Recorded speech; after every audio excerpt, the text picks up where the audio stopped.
নমস্কার, YouTube channel সচেতনের আজকের উপস্থাপনায় আপনাদের স্বাগত। মাসখানেক আগে সামাজিক সংগঠন দুর্গাপুর আড্ডা ইয়াং অ্যাসোসিয়েশন ইউটিউব সহ সকল সামাজিক মাধ্যমে দুর্গাপুর ইস্পাতনগরী সংলগ্ন কমলপুর ওয়াশিং প্লটের এক 100 বছরেরও বেশি বয়সী হতদরিদ্র বুড়িমার কথা তুলে ধরেছিল, যার আবাসগৃহের লজ্জাকর অবস্থা যে কাউকে কষ্ট দেবে। তার ফুটো ছাদের কথা, ভাঙাচড়া ঘরের কথা মানুষের কাছে তুলে ধরার পাশাপাশি দুর্গাপুর আড্ডা ইয়াং অ্যাসোসিয়েশনের সদস্যরা শপথ নিয়েছিল যে 2024-এর 15ই আগস্টের দিনে এই বুড়িমার জন্য একটি সম্মানজনক নতুন আবাসগৃহ নির্মাণ করে তার চাবি তুলে দেবে তার হাতে। ইউটিউব চ্যানেল সচেতন এই খবরটি প্রথমবার মানুষের কাছে নিয়ে যায় এবং দুর্গাপুর আড্ডা ইয়াং অ্যাসোসিয়েশনের তহবিলে অর্থ সাহায্য দেওয়ার আবেদন জানায়। আমরা এই সংক্রান্ত যে ভিডিওটি আগে দিয়েছিলাম তার লিংক ডেসক্রিপশন বক্সে দিয়ে রাখছি। আগ্রহীরা দেখতে পারেন কি অঙ্গীকারের কথা সেদিন বলেছিল দুর্গাপুর আড্ডা ইয়াং অ্যাসোসিয়েশন। সেদিনের সেই ভিডিওতে ইউটিউব চ্যানেল সচেতনের পক্ষ থেকে এটাও বলা হয়েছিল যে 15ই আগস্ট 2024 আমরা এখানকার চিত্র তুলে ধরব, যাতে করে দুর্গাপুর আড্ডা ইয়াং অ্যাসোসিয়েশন তাদের অঙ্গীকার রাখতে পারলো কি না সেটা মানুষ জানতে পারেন। দুর্গাপুর আড্ডা ইয়াং অ্যাসোসিয়েশন যে শপথ নিয়েছিল যে বুড়িমার হাতে এই নতুন একটা ঘর বানিয়ে তার চাবি তুলে দেবে হাতে, তা সেই কাজটা সম্পূর্ণ করছে আজ 15ই আগস্ট 2024 ভারতের 78তম স্বাধীনতা দিবস। সেই স্বাধীনতা দিবসে সংগঠনের দুই সহ সভাপতি কল্যাণ দত্ত এবং অরূপ রঞ্জন সিনহা আমাদের বুড়িমার হাতে চাবিটা তুলে দিচ্ছেন। পিছনে নিশ্চয়ই আপনারা নবনির্মিত আবাসগৃহটি দেখতে পাচ্ছেন। ওনার বয়স 100 বছর পেরিয়ে গেছে, 114 বছর খুব সম্ভবত, কারণ অফিসিয়াল রেকর্ড তো সেভাবে নেই। যে ঘরটা বানিয়ে দেওয়া হচ্ছে সেই ঘরের ভিতরে ওনাকে নিয়ে যাওয়া হচ্ছে আমাদের সংগঠনের পক্ষ থেকে। ওখান থেকে বাঁ দিকে যে রাস্তাটা ঢালাই গেছে ওইটাতে আসুন। আমি বাকি সদস্যদেরকেও বলবো আপনারাও ঘরের ভিতরে যান এবং যে ঘরটি বানিয়ে দেওয়া হয়েছে সেটা দেখুন।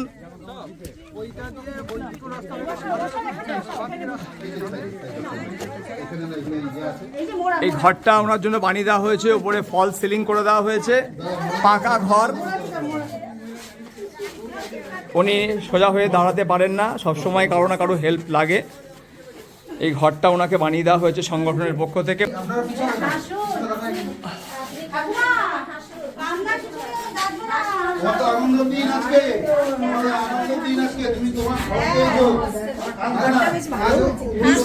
আজ উনি স্বাধীন,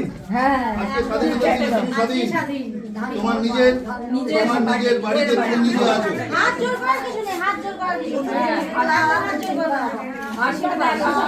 হ্যাঁ, পেরেছেন তারা তাদের কথা রাখতে। তারা আরও জানিয়েছেন যে এটা অনস্বীকার্য যে অনেকেই আর্থিক সহযোগিতার হাত বাড়িয়ে দিয়েছেন, কিন্তু যে খরচ হয়েছে এই আবাসগৃহ নির্মাণে তার তুলনায় সংগৃহীত অর্থের পরিমাণ অনেকটাই কম। তাদের অনুরোধ, এখনও যদি কেউ আর্থিক সহযোগিতা করেন বা করতে আগ্রহী থাকেন তাহলে সেটা করতে পারেন। যারা আর্থিক সহযোগিতা করতে আগ্রহী তাদের জন্য সংগঠনের ব্যাংক অ্যাকাউন্ট ডিটেলস স্ক্রিনে দিলাম এবং নিচে ডেসক্রিপশন বক্সেও দিয়ে রাখলাম। সচেতনের পক্ষ থেকে বুড়িমার সাথে কথা বলে তার চোখে খুশির জল দেখেছি আমরা। এর থেকে ভালো পাওয়া বা এর থেকে পরম প্রাপ্তি যে আর কিছুই হতে পারে না তা বলাই বাহুল্য। এর জন্য সচেতনের পক্ষ থেকে আপনাদের কাছে অনুরোধ, যে কাজ করলো দুর্গাপুর আড্ডা ইয়াং অ্যাসোসিয়েশন সেই কথা আরও মানুষের কাছে পৌঁছে দিতে ভিডিওটি বেশি বেশি করে শেয়ার করুন। কমেন্ট বক্সে লিখে জানান আপনার অনুভূতি ও আপনার ভাবনার কথা। আজ এ পর্যন্তই। ইউটিউব চ্যানেল সচেতন সমাজে ঘটে চলা সকল বিষয়গুলি সম্বন্ধে মানুষের কাছে প্রকৃত সত্য তুলে ধরার পাশাপাশি মানুষের জীবন সম্বন্ধীয় এমন সব বিষয়গুলি তুলে ধরার লক্ষ্যকে সামনে রেখে এগিয়ে চলেছে, যেগুলি জানলে একদিন না একদিন নিশ্চিতভাবেই বদলাবে সমাজ।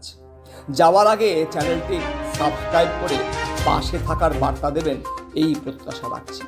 আর হ্যাঁ, বেল আইকনটি প্রেস করতে ভুলবেন না, যাতে আমাদের পরবর্তী ভিডিও আপলোড হওয়া মাত্রই তার নোটিফিকেশন পৌঁছে যায় আপনার কাছে। ধন্যবাদ, ভালো থাকবেন।